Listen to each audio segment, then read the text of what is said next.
O diabo que tentou Jesus no deserto era real?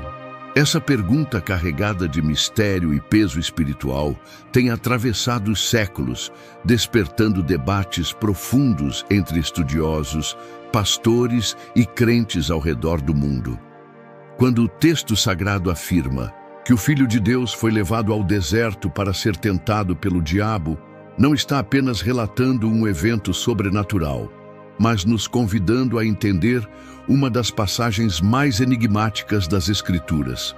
Estaria Jesus diante de uma entidade literal, corpórea, visível, ou enfrentava um embate espiritual interno, travado na mente e no coração, longe dos olhos humanos? O cenário é silencioso, inóspito, abrasador. O Evangelho segundo Mateus, capítulo 4, versículos 1 e 2, registra com sobriedade: Então foi conduzido Jesus pelo Espírito ao deserto, para ser tentado pelo diabo. E tendo jejuado 40 dias e 40 noites, depois teve fome. A força desse versículo não está apenas na narrativa, mas na teologia escondida em cada palavra. Jesus não foi ao deserto por vontade própria. Ele foi conduzido, não por acidente, não por engano, mas pelo Espírito de Deus. Isso nos revela que a tentação não foi uma emboscada do inferno, mas parte de um plano celestial para revelar algo muito maior. Logo, surge a pergunta que fundamenta toda essa jornada.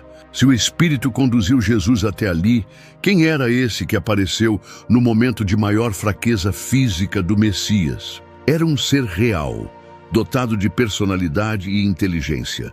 Ou seria uma manifestação simbólica das tentações humanas que todos enfrentam?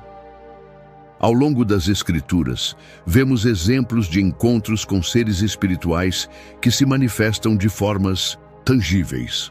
Moisés, diante da sarça ardente, ouviu a voz de Deus sem vê-lo plenamente, mas sua experiência foi tão real que tirou as sandálias dos pés em reverência, como registrado no livro do Êxodo, capítulo 3, versículo 2. Jacó, ao lutar com o anjo durante a noite inteira, declarou ter visto Deus face a face, conforme descrito no livro de Gênesis, capítulo 32, versículo 30. Elias, em seu momento de profunda angústia, ouviu Deus não no vento forte, nem no terremoto, mas em um sussurro suave, como relata o primeiro livro dos Reis, capítulo 19, versículo 12. Esses encontros revelam uma verdade importante. A experiência espiritual, mesmo que não seja física no sentido material, é real e transformadora. Assim também é o caso do deserto. A tentação de Jesus não precisa ter envolvido uma figura visível com aparência demoníaca, pois a atuação do inimigo é mais sutil, mais estratégica. Ele opera na esfera da consciência, mas não é fruto dela. Ele influencia pensamentos, mas não é uma invenção do pensamento humano.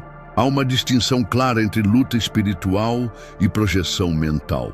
Se considerarmos o significado do termo tentado, do grego peirazo, entendemos que se trata de um teste real, com um agente externo que provoca, instiga, desafia. A ação do diabo, portanto, não foi simbólica, mas concreta, mesmo que sua forma não tenha sido visível aos olhos humanos. O próprio texto não se preocupa em descrever sua aparência, o que nos sugere que o foco não está em como o tentador se apresentou, mas no que ele disse e como ele agiu. Jesus, nesse momento, não estava delirando pela fome, tampouco criando imagens mentais. Ele estava em perfeita comunhão com o Pai, sustentado pelo Espírito, e cada palavra que trocou com o tentador foi real, pontual, carregada de significado eterno. Isso nos leva a outra dimensão do texto. O confronto ali não era entre duas forças equivalentes, mas entre a obediência absoluta e a rebelião plena. Ao longo dos 40 dias, Jesus foi esvaziado de todas as forças físicas. Ele não tinha mais recursos humanos, não contava com alimento, companhia ou conforto. O que restava era sua dependência total do Pai. E é nesse exato ponto que o inimigo sempre ataca. Ele se aproveita do silêncio, da fraqueza, da vulnerabilidade. E ainda assim, a Escritura nos mostra que Jesus não apenas resistiu, mas venceu cada insinuação do tentador com a palavra. Isso levanta outro ponto fundamental. Se o diabo não era um ser real, como poderia haver vitória verdadeira? Como poderia Jesus ser exemplo para nós, se o que enfrentou fosse apenas uma construção interior ou uma dramatização celestial? A força da tentação está justamente no fato de ter sido real, dolorosa, exaustiva. A vitória de Jesus não foi sobre uma sombra de pensamento, mas sobre uma entidade maligna que já atuava desde o Éden, distorcendo a verdade e afastando o homem do Criador. O uso que o diabo faz das palavras, como veremos nos próximos momentos, mostra que ele é dotado de astúcia, de conhecimento e de uma intenção definida: desviar o Filho de Deus do plano traçado pelo Pai. E essa intenção não pode vir de algo imaginário. Ela é própria de um ser com personalidade, com história, com malícia. Por isso, a pergunta que abre este capítulo precisa ser reorientada. Não se trata de saber se o diabo era real, mas de entender por que ele ousou confrontar o próprio Cristo e o que esse confronto revela sobre o mundo espiritual que nos cerca. Enquanto avançamos, começamos a perceber que o deserto não é apenas um lugar geográfico. É um campo espiritual de batalha. E esse campo, invisível aos olhos humanos, é onde se desenrolam as maiores lutas da fé. Agora, para entender quem realmente se apresentou naquele momento e por que sua presença era tão estratégica, é preciso ir além do deserto e mergulhar na origem do inimigo, nos nomes que ele carrega, nas funções que desempenha nas Escrituras e nas mentiras que perpetua desde o princípio. O adversário com nome próprio. O diabo é um ser ou uma função? O texto sagrado nos apresenta o tentador como diabo, mas em outras passagens ele é chamado de Satanás, inimigo, acusador, maligno, antigo dragão, serpente. Essa multiplicidade de nomes desperta uma pergunta que vai muito além da linguagem. O adversário de Jesus no deserto era um ser com identidade própria ou uma representação de forças malignas diversas? Estaríamos lidando com uma figura única ou com títulos que representam funções diferentes dentro da narrativa espiritual da Bíblia? A resposta precisa ser construída com cuidado, observando como as Escrituras utilizam esses nomes ao longo da revelação. A primeira vez que encontramos uma referência clara a essa figura é no livro de Gênesis, capítulo 3, versículo 1, onde é dito: Ora, a serpente era mais astuta que todas as alimárias do campo que o Senhor Deus tinha feito. Ali, a serpente aparece como instrumento da queda. Não se apresenta como o diabo, nem como Satanás, mas o seu papel é o mesmo: enganar, distorcer, plantar dúvidas. Seu ataque começa com uma pergunta e termina com a desobediência do homem. Já no livro de Jó, vemos o termo Satanás surgir pela primeira vez como nome próprio. No capítulo 1, versículo 6, está escrito: E num dia em que os filhos de Deus vieram apresentar-se perante o Senhor, veio também Satanás entre eles. Ele aparece como alguém que se move entre os céus e a terra, questionando a fidelidade de Jó e pedindo permissão para prová-lo. Aqui, Satanás é o adversário oficial da fé. Não apenas uma força espiritual contrária, mas um ser pessoal, ativo, consciente de seu papel opositor. No Novo Testamento, a figura é ampliada. Em Mateus, capítulo 4, versículo 3, ele é chamado de o tentador. Em Apocalipse, capítulo 12, versículo 9, ele é descrito com mais detalhes. E foi precipitado o grande dragão, a antiga serpente, chamada o Diabo e Satanás, que engana todo o mundo. Nesse versículo, todos os títulos se reúnem. Diabo, Satanás, serpente, enganador. A conclusão é clara: não estamos diante de personagens diferentes, mas de um mesmo ser, cuja identidade é revelada por suas ações. O termo diabo vem do grego diabolos, que significa acusador ou caluniador. É alguém que lança acusações contra os filhos de Deus, buscando desacreditá-los diante do Pai. Já Satanás, do hebraico Shatan, significa adversário, opositor. A primeira palavra descreve o que ele faz, a segunda, o que ele é. As duas apontam para uma mesma realidade espiritual: a existência de um ser que se coloca sistematicamente contra o plano de Deus. Mas há ainda outro nome que costuma causar confusão: Lúcifer. Esse termo aparece apenas uma vez na Bíblia, na tradução latina da Vulgata, em Isaías capítulo 14, versículo 12. Como caíste do céu, ó estrela da manhã, filho da alva. A expressão estrela da manhã é traduzida como Lúcifer, que significa portador da luz. O contexto imediato fala do rei da Babilônia, mas o texto é carregado de imagens que ultrapassam o mero registro histórico. A descrição de alguém que tenta se colocar acima das estrelas de Deus, que deseja subir ao trono do Altíssimo, vai além da arrogância de um rei terreno. Ali se esconde a origem da rebelião celestial. Ezequiel, capítulo 28, versículos 12 a 15, reforça essa ideia ao descrever um querubim ungido, que era perfeito em beleza e sabedoria, mas que foi corrompido por causa do seu orgulho. O texto afirma: eras perfeito nos teus caminhos desde o dia em que foste criado, até que se achou iniquidade em ti. Aqui, o foco recai sobre um ser angelical de altíssimo posto, que foi lançado fora por desejar mais do que lhe era permitido. Esses dois textos do Antigo Testamento, embora dirigidos a reis terrenos, revelam verdades espirituais mais profundas quando interpretados à luz da revelação progressiva das Escrituras. Eles mostram que antes da criação do mundo, como o conhecemos, houve uma queda no mundo espiritual, e que o ser que hoje conhecemos como Satanás já foi um portador de luz. Um querubim de brilho e glória que se rebelou contra o Criador e foi lançado à terra. Diante disso, compreendemos que os nomes atribuídos ao inimigo não se contradizem, mas se completam.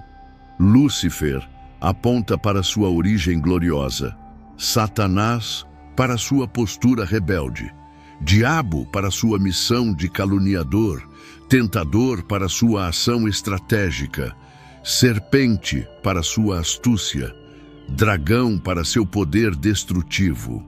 E todos esses títulos convergem para a mesma figura: o ser que, no deserto, enfrentou o Filho de Deus, tentando desviá-lo da cruz. Jesus, ao ser tentado, sabia exatamente com quem estava lidando. Ele não dialogou com uma ideia, nem enfrentou um pensamento abstrato. Ele confrontou aquele que há milênios se levantava contra a vontade do Pai. E é por isso que suas respostas foram firmes, diretas, baseadas na palavra. Porque não se tratava apenas de resistir a um impulso, mas de derrotar um adversário antigo, conhecido, astuto e real. E essa realidade, ainda que espiritual, não é menos concreta. O mundo invisível não é simbólico. Ele é mais denso, mais duradouro e mais influente do que qualquer estrutura material. Por isso, ao olharmos para o deserto, não podemos ver ali um teatro ou uma encenação, mas um campo de batalha entre o Cristo encarnado e aquele que um dia tentou usurpar o trono de Deus. A próxima pergunta então se impõe: se esse inimigo é real, se sua astúcia é legítima e seu ataque direto, como é possível que o próprio Filho de Deus tenha sido tentado? Será que a tentação foi de fato possível ou seria apenas uma ilustração simbólica da vitória divina sobre o mal? Lúcifer ou uma criação da mente? Há quem diga que o episódio da tentação de Jesus no deserto não deve ser interpretado, literalmente, que tudo aquilo seria uma representação interna, um drama mental, uma luta psicológica do Cristo com suas próprias dúvidas e desejos. Essa leitura simbólica, influenciada por correntes teológicas modernas e interpretações mais filosóficas da fé, tenta suavizar o confronto espiritual ao reduzir o tentador a uma metáfora. Mas a Escritura não apresenta essa opção. O relato bíblico é claro, direto e narrado com a mesma objetividade que descreve os milagres, os ensinos e a ressurreição. O Evangelho segundo Mateus, capítulo 4, versículo 3, afirma sem ambiguidades: "E chegando-se a ele o tentador disse-lhe: Se tu és o Filho de Deus, manda que estas pedras se tornem em pães." A construção do texto não permite que enxerguemos ali apenas uma projeção interna. Há um chegar-se, uma aproximação real. Há diálogo, resposta, confronto. Nada no texto sugere que Jesus estivesse alucinando ou lutando com uma parte de si mesmo. Mas por que então essa visão simbólica ganhou força?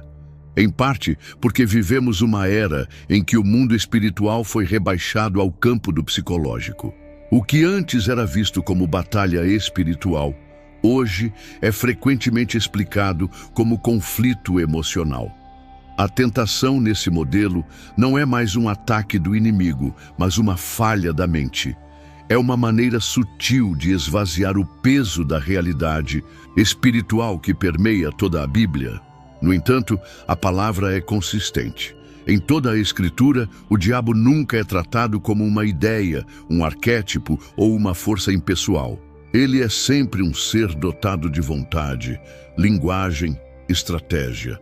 No livro de Jó, capítulo 1, versículo 7, lemos: "E disse o Senhor a Satanás: Donde vens? E Satanás respondeu ao Senhor e disse: De rodear a terra e passear por ela." Ele responde, argumenta, se move. No Novo Testamento ele tenta, engana, entra em pessoas e é expulso delas com autoridade por Jesus. Ele não está na mente, está agindo ao redor dela. Isso não significa, contudo, que a mente não seja um campo de batalha. A imaginação humana é, sim, uma das maiores portas para o espiritual. Não como criação de seres, mas como ponto de contato, como espaço onde se desenrolam conflitos invisíveis. A segunda carta aos Coríntios, capítulo 10, versículo 5, declara: "Destruindo os conselhos e toda altivez que se levanta contra o conhecimento de Deus e levando cativo todo entendimento à obediência de Cristo." Paulo nos mostra que a mente é o território onde os pensamentos se erguem contra a verdade e precisam ser dominados pela obediência.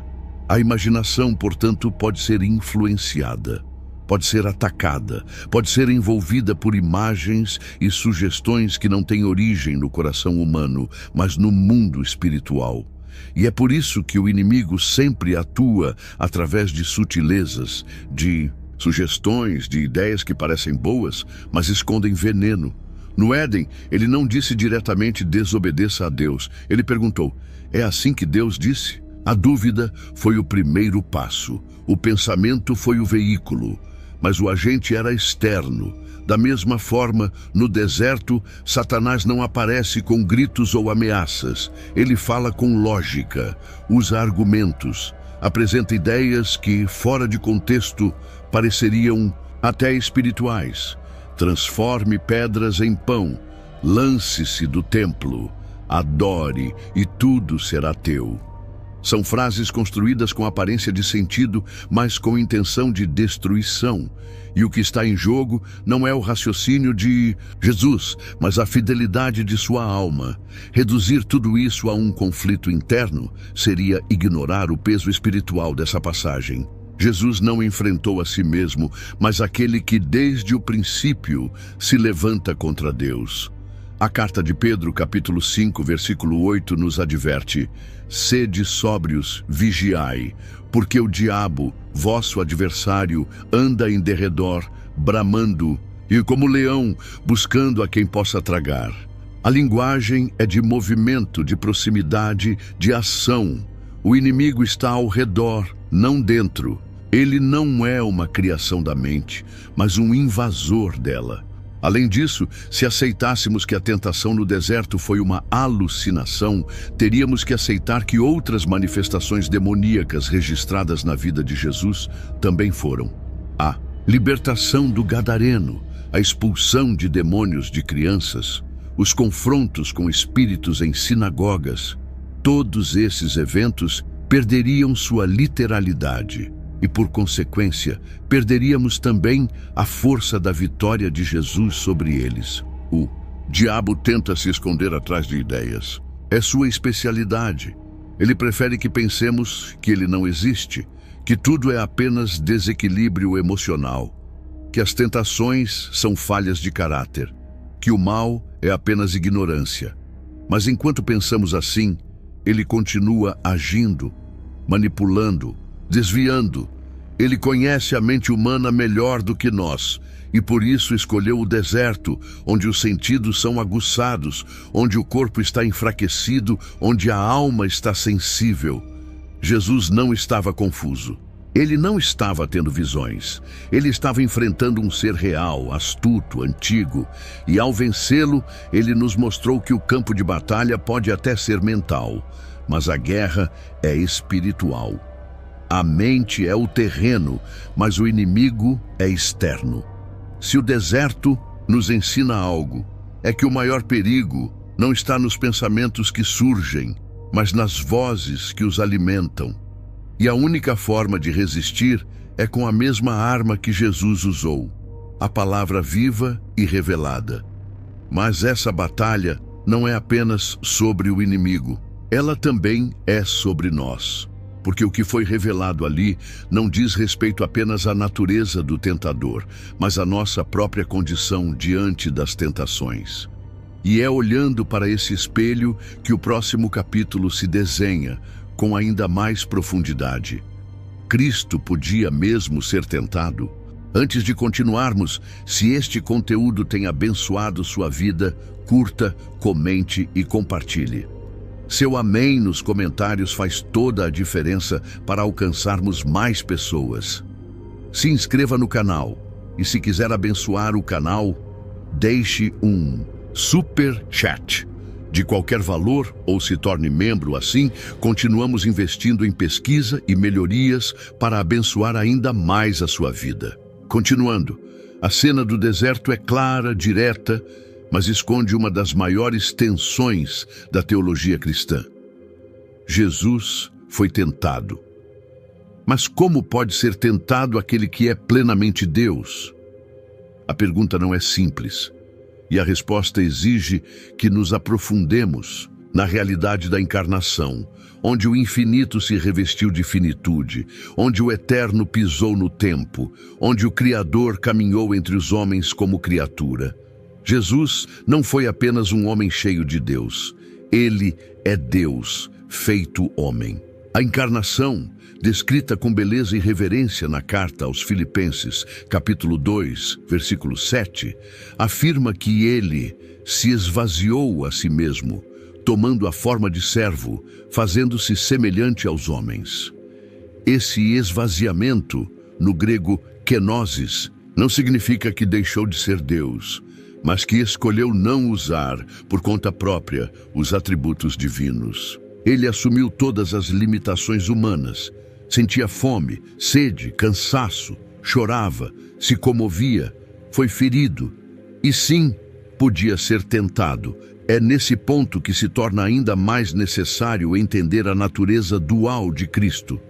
Ele não é metade homem e metade Deus. Ele é plenamente homem e plenamente Deus. Essa união, chamada união hipostática, não mistura as naturezas, mas as mantém unidas em uma só pessoa. E é a partir dessa união que se torna possível entender o deserto. A tentação foi real porque sua humanidade era real, mas a vitória foi perfeita porque sua divindade jamais se ausentou. A carta aos Hebreus, capítulo 4, versículo 15, declara: porque não temos um sumo sacerdote que não possa compadecer-se das nossas fraquezas, porém um que, como nós, em tudo foi tentado, mas sem pecado. A palavra "em tudo" aqui não significa que Jesus enfrentou exatamente as mesmas situações que nós, mas que ele enfrentou a essência das tentações humanas. A tentação de duvidar, de agir fora do tempo de Deus, de buscar atalhos, de querer evitar o sofrimento. Em cada uma dessas áreas, ele foi provado e venceu. Essa vitória não foi automática, não foi teatral. Ela exigiu resistência real, foco, disciplina espiritual. Ao jejuar por 40 dias e noites, Jesus se esvaziou de toda a força humana. Seu corpo estava no limite. A fome era intensa, a solidão absoluta, e nesse cenário, a tentação encontrou um solo fértil para tentar germinar. A proposta do inimigo não foi absurda, era lógica. Transforma estas pedras em pão. Era, como dizer, se você pode, por que não faz? Mas Jesus não estava no deserto para fazer milagres para si mesmo. Estava para revelar total dependência do Pai. É aqui que se percebe o poder da obediência. Jesus tinha poder para transformar aquelas pedras, mas não tinha permissão. E o verdadeiro Filho de Deus é aquele que obedece, não aquele que exibe poder.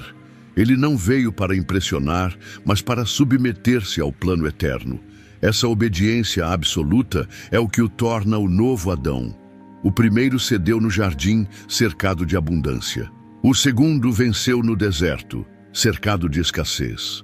Mas se Jesus era Deus, teria sido possível pecar? Esse é um ponto de grande discussão entre estudiosos. Alguns dizem que, sendo Deus, ele era impecável e, portanto, a tentação não poderia surtir efeito.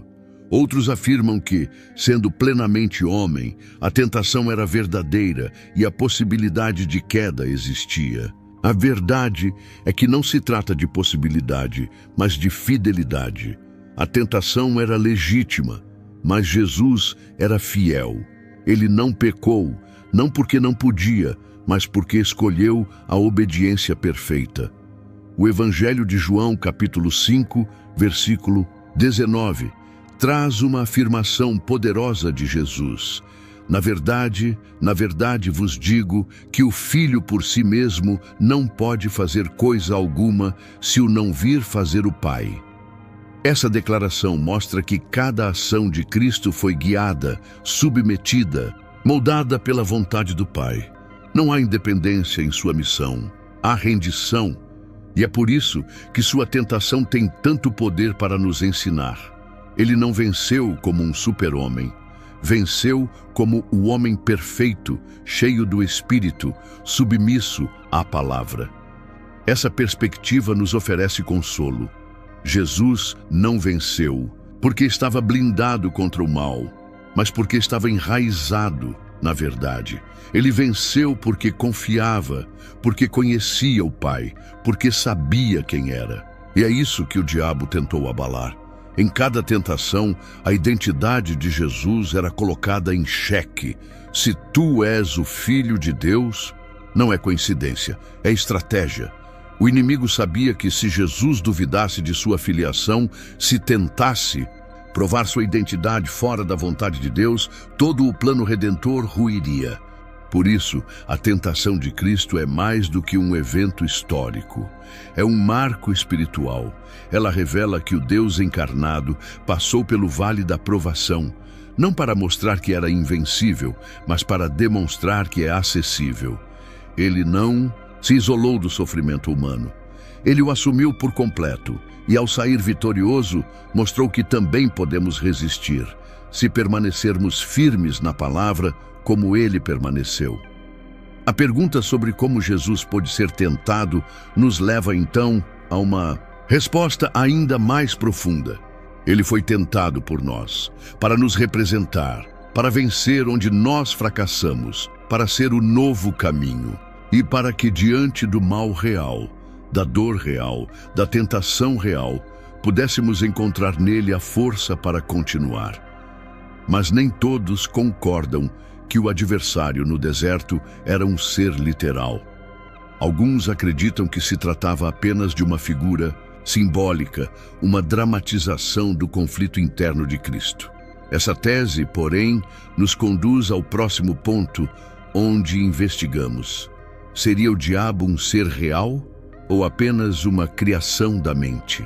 O deserto como espelho.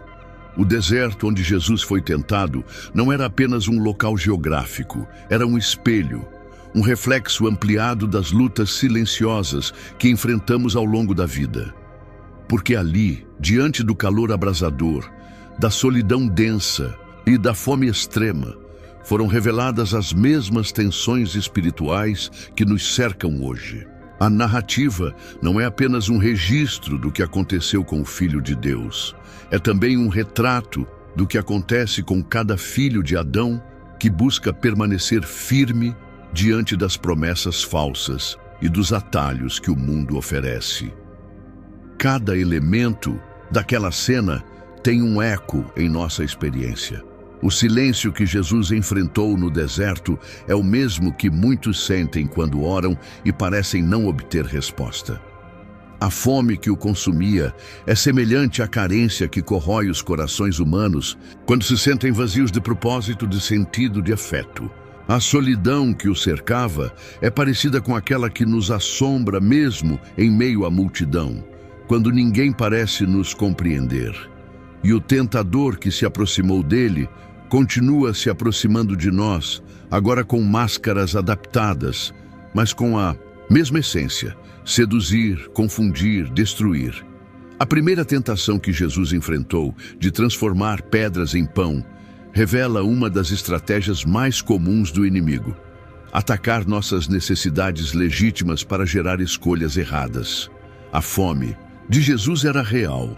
Não havia pecado em desejar alimento, mas havia um propósito divino naquele jejum. E quebrá-lo antes da hora significaria romper a dependência do Pai. Assim também acontece conosco. O diabo se aproxima nos momentos em que estamos mais carentes. Ele oferece soluções rápidas, atalhos sedutores, saídas fáceis, mas nenhuma delas conduz à plenitude. Porque não se trata apenas de satisfazer o corpo, mas de obedecer a Deus. É por isso que a resposta de Jesus é tão poderosa. Ele diz: nem só de pão viverá o homem, mas de toda a palavra que sai da boca de Deus. Deuteronômio, capítulo 8, versículo 3. Aqui está o segredo para resistir: alimentar-se da palavra, não como ritual religioso, mas como fonte de vida. A Escritura não é um livro para decorar, é um manancial para sobreviver. Quando os nossos sentidos falham, quando os nossos recursos se esgotam, é a verdade revelada que nos sustenta. A segunda tentação, quando o diabo leva Jesus ao pináculo do templo, revela uma outra armadilha: a de testar Deus para provar nossa fé. O inimigo cita o Salmo 91, mas omite o contexto. Ele usa a própria Escritura para incentivar Jesus a agir de forma impulsiva, desafiando o Pai a intervir sobrenaturalmente. Quantas vezes somos levados a esse tipo de mentalidade quando dizemos: se Deus me ama, Ele tem que fazer isso. Ou, se Deus existe, Ele precisa me provar agora. Esse espírito de manipulação espiritual, embora disfarçado de fé, é uma tentativa de inverter os papéis. Colocamos Deus à prova, quando é Ele quem nos prova. Jesus responde com firmeza: não tentarás o Senhor, teu Deus. Deuteronômio capítulo 6, versículo 16. Fé não é desafiar a Deus. É confiar mesmo quando não vemos. É obedecer sem garantias visíveis. É continuar mesmo sem milagres espetaculares. A verdadeira fé não precisa de palco. Precisa de rendição. A terceira tentação, quando o diabo mostra os reinos do mundo e oferece glória em troca de adoração, talvez seja a mais perigosa de todas. Porque não atinge apenas a necessidade ou a dúvida, mas o orgulho. É a proposta do poder imediato, o atalho para a glória. É como se o tentador dissesse: você pode chegar lá sem dor, sem cruz, sem humilhação. basta me adorar. Esse tipo de proposta continua viva hoje, quando trocamos princípios por posição, quando vendemos valores por visibilidade, quando aceitamos dobrar os joelhos diante do sistema em troca de destaque e aceitação. A resposta de Jesus ecoa como uma espada: ao Senhor teu Deus adorarás, e só a Ele servirás. Deuteronômio capítulo 6, versículo 13. Aqui, o Messias nos ensina que a glória verdadeira não vem por atalhos, mas por fidelidade. Que o caminho do reino passa pela cruz e não pela bajulação do mundo. Que a adoração é indivisível, ou é toda de Deus, ou não é nada. Cada resposta de Jesus no deserto é uma arma que Ele nos entrega, um modelo, uma estrada. Ele não nos deixou apenas um exemplo, mas uma direção segura.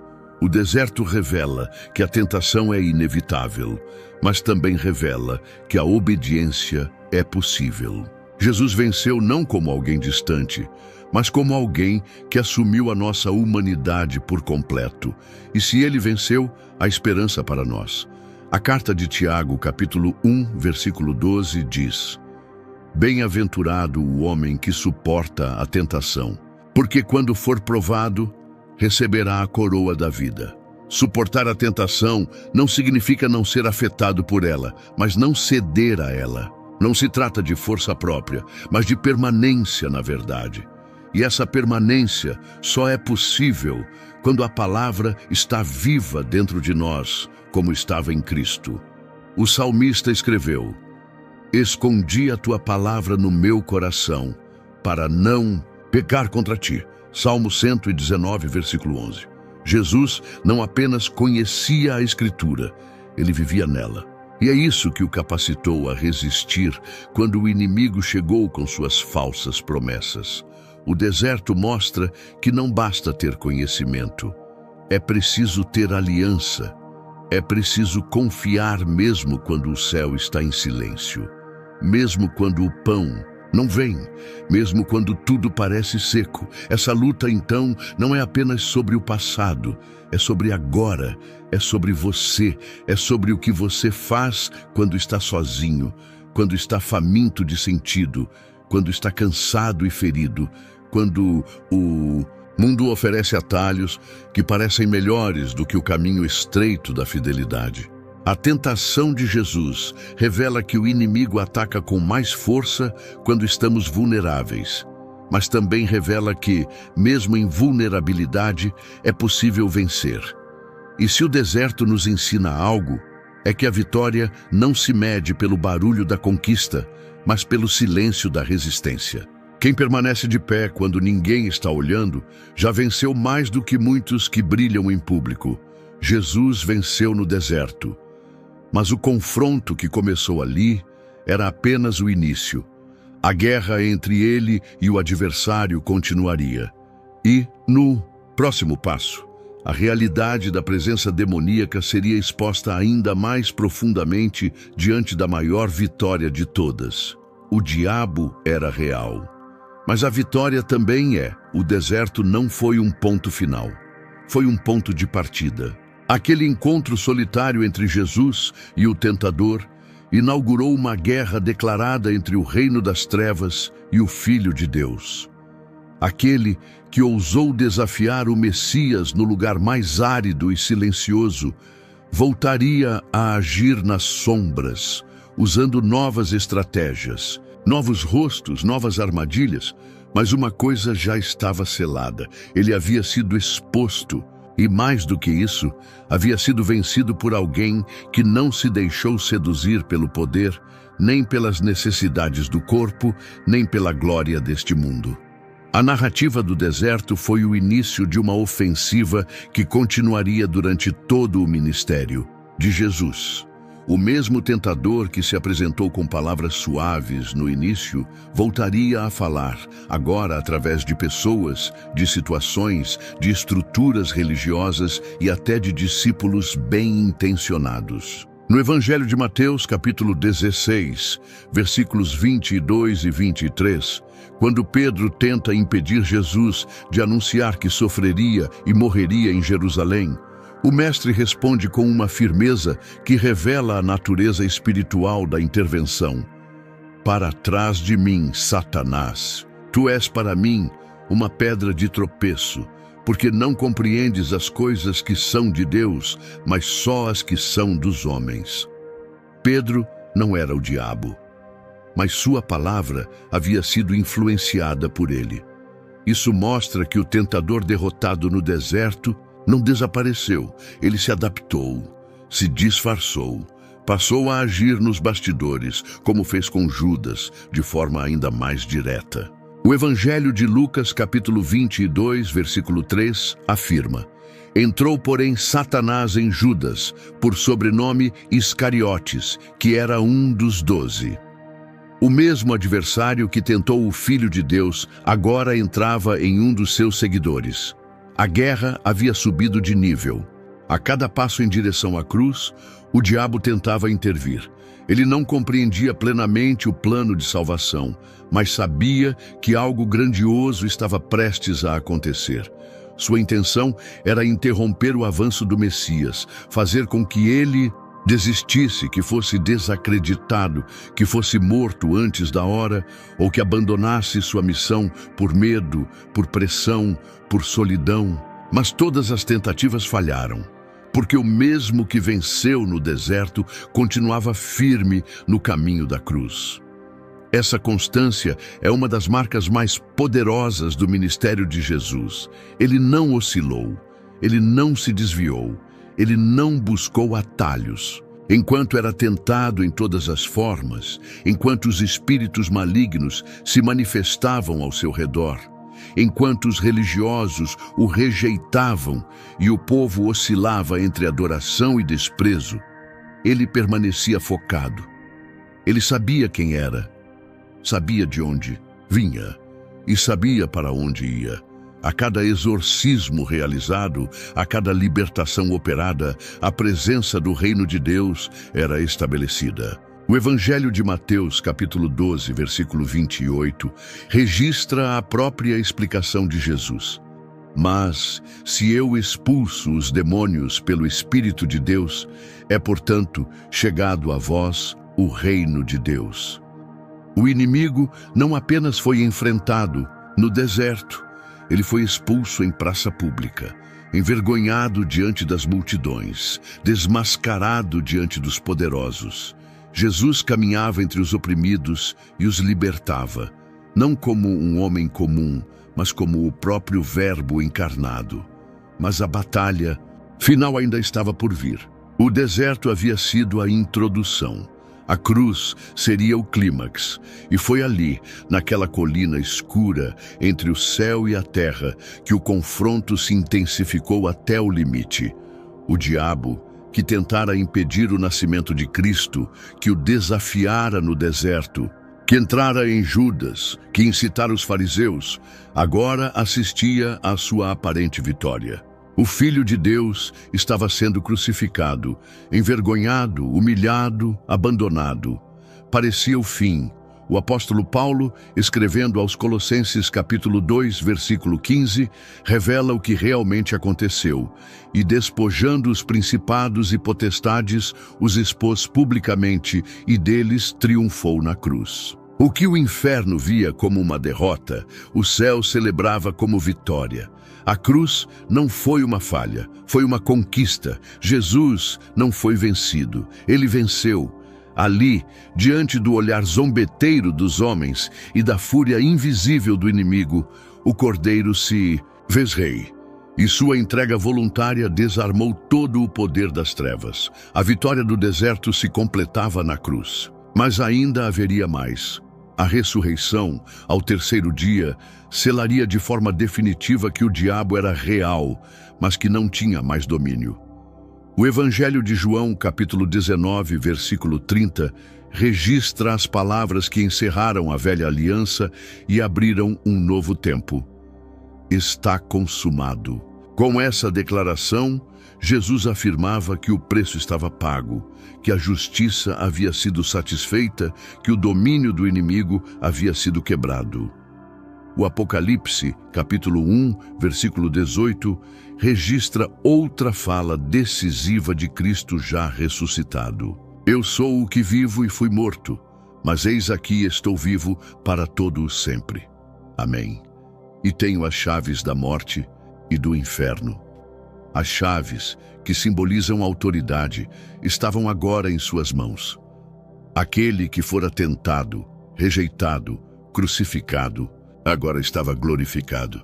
E o inimigo, que no deserto ofereceu os reinos do mundo, agora via esses mesmos reinos sendo entregues ao Rei dos Reis por direito eterno. O livro de Apocalipse, capítulo 20, versículo 10, anuncia o destino final do diabo. E o diabo, que os enganava, foi lançado no lago de fogo e enxofre, onde está a besta e o falso profeta. E de dia e de noite serão atormentados para todo o sempre. O fim do tentador está determinado. Ele ainda age, ainda sussurra, ainda engana, mas seu tempo está contado.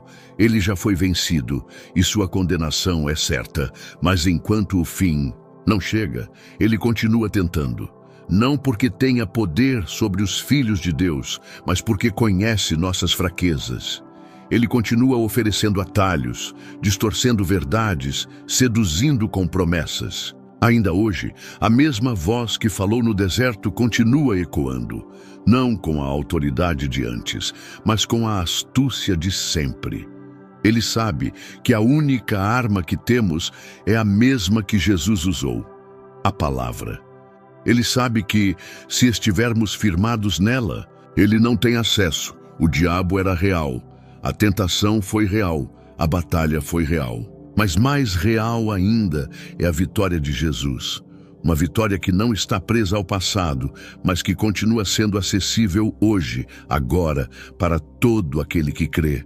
E aquele que venceu no deserto, na cruz e no túmulo, continua vencendo em nós. Cada vez que resistimos à mentira, cada vez que dizemos não ao engano, cada vez que escolhemos obedecer, mesmo quando tudo diz o contrário. O deserto revelou mais do que a fome de um homem, revelou a fidelidade de um filho. O silêncio entre as pedras não foi vazio, foi o palco onde a obediência falou mais alto do que qualquer tentação. Naquele lugar seco, longe dos olhos do mundo, Jesus venceu, não com espetáculo, mas com firmeza, não com gritos, mas com convicção. Ele nos mostrou que o inimigo pode até se aproximar, mas não tem poder sobre aquele que está firmado na palavra. Essa história não ficou no passado. Ela nos toca agora, porque todos nós, em algum momento, atravessamos desertos, enfrentamos vozes que questionam nossa identidade, enfrentamos atalhos que parecem mais fáceis do que a fidelidade, enfrentamos cansaços que nos fazem querer desistir. Mas há esperança. Porque aquele que foi tentado em tudo sem pecar está vivo, e ele caminha conosco, mesmo quando não sentimos, mesmo quando não vemos, mesmo quando parece que o deserto é o fim. Se algo tocou o seu coração, se você percebeu que essa mensagem falou com sua alma, talvez este seja o momento de se voltar para Cristo. Talvez você tenha se afastado, talvez nunca tenha dado um passo em direção a Ele. Mas hoje, agora, o céu está aberto e a voz do Espírito Santo está chamando. Se você deseja se reconciliar com nosso Salvador Jesus Cristo, por ter se afastado dos caminhos, ou quer iniciar uma nova jornada rumo à salvação eterna, comente aqui embaixo. Eu te aceito, Senhor Jesus, como meu único e suficiente Senhor e Salvador da minha vida. Essa simples frase, escrita com sinceridade, tem poder para transformar o seu destino. Se você já vive esse amor, se já entregou sua vida a Cristo, escreva Amém nos comentários. Essa palavra carrega um peso espiritual profundo. Ela sela a verdade em nosso coração e ajuda esta mensagem a alcançar ainda mais vidas. Compartilhe este vídeo com alguém que você ama. Leve essa luz adiante. Que o mesmo Cristo que venceu o deserto vença também em sua vida. Até a próxima.